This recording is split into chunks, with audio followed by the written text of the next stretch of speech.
ما هم بأمة أحمد لا والذي فطر السماء، ما هم بأمة خير خلق الله بدءا وانتهاء. ما هم بأمة أحمد لا والذي فطر السماء، ما هم بأمة خير خلق الله بدءا وانتهاء. ما هم بأمة أحمد لا والذي فطر السماء، ما هم بأمة خير خلق الله بدءا وانتهاء. ما هم بأمة سيدي حاشا.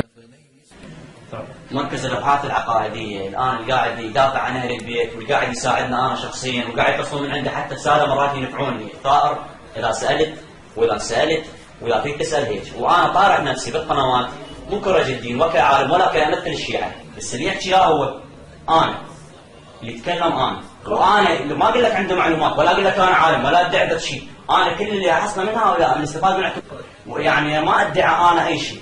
فانا ممنون للمراجع اللي يعني تركوا انه هيش مشايخ ساعدونا بالاتصال. واحد من القطيف اللي اسمه حسين رضان اللي هو بالفيسبوك احمد مالك ضايفه كصديق، اللي هذا الشخص كان يعبي السكايبي ويدخل ويانا جماعه من البارتوك من غرفه الغدير اللي يديرها سيد موسى المعروف واللي يديرها كان حاج وعد اللام والشيخ علي الثوراني.